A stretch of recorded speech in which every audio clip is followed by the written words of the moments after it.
Okay, so good morning sa ating mga crayfish lover.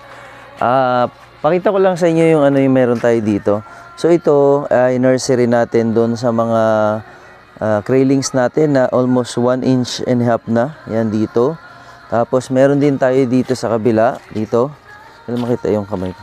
Yan, ito. So, tingnan natin guys. Mga ka-crayfish. Nandito yung ating mga, ayun o. Ayun. Yan, nandyan sila. Tapos nandito yung iba sa ating, ito sa kalang hides, ayan o, yun na, gumalaw-galaw na sila. Okay, tapos, meron kasi tayong nilipat na mga, nandito na sa ating, yung mga bagong pisa natin. Nandiyan pa yung nanay niya, kaya ngayong araw na to magpapagpag tayo. Ayan, pakita ko sa inyo.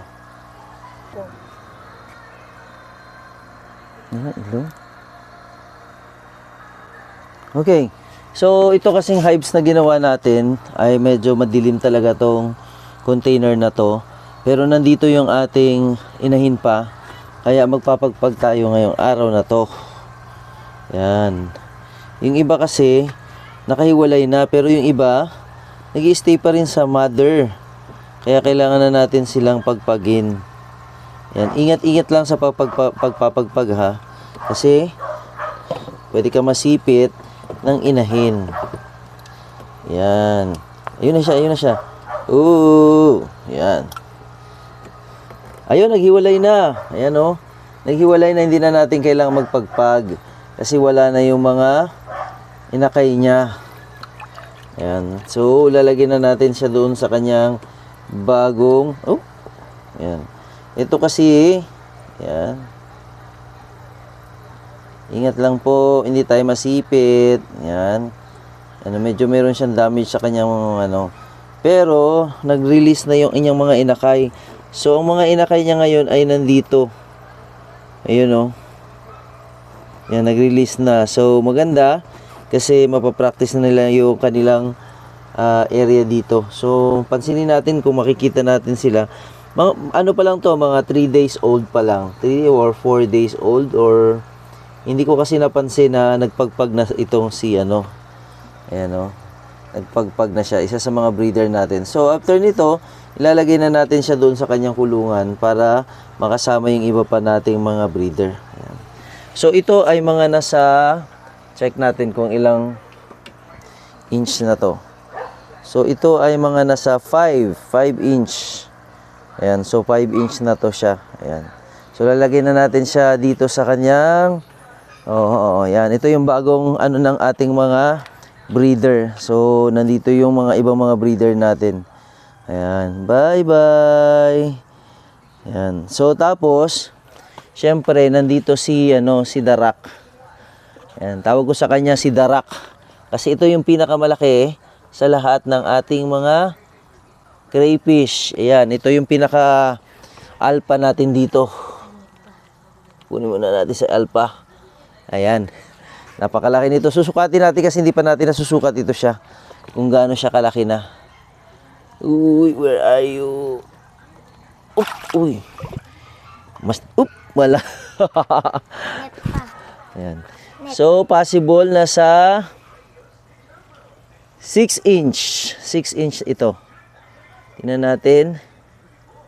Mga 6 inch nga. Mga 6 inch.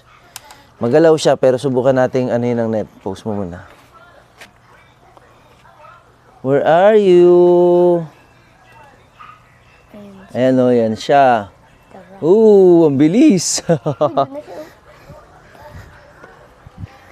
Active na active si Uy, saan ka pupunta?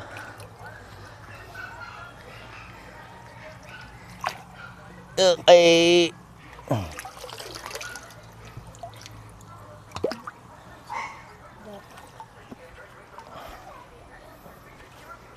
Sukatin lang natin kung gaano nakalaki.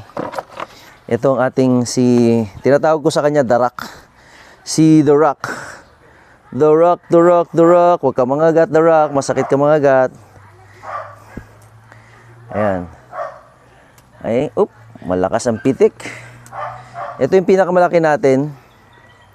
Ang inch nito ay 6 inch. Ayan. 6 inch sidarak. Ayan, sidarak ang pinakamalaki sa lahat na ating mga crayfish, mga crayfish lover. So dito sa panda to, meron tayong almost, I think meron tayong, lagyan natin doon para makain nila. Ayan, so dito meron tayong almost 10 na breed.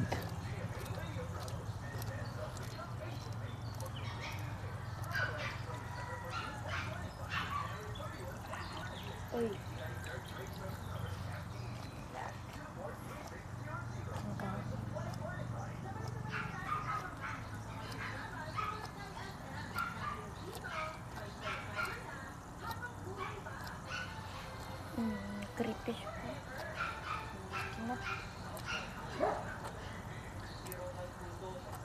Yan, meron tayong fountain dito na nilagay para kahit papaano ay mag-generate pa rin siya ng ano. Although aerator yung gamit natin.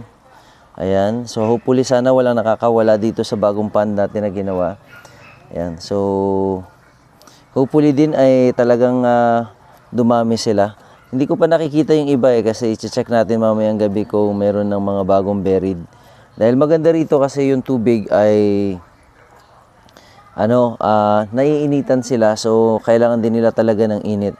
So kaya yung ibang mga itong mga natin, ililipat natin yan siya dito, maglalagay tayo rito para mainitan din sila. Kasi kailangan nila ng init. Tapos pag maulan, syempre maglalagay lang tayo ng para hindi mag-overflow. Although may overflow naman yan yung ating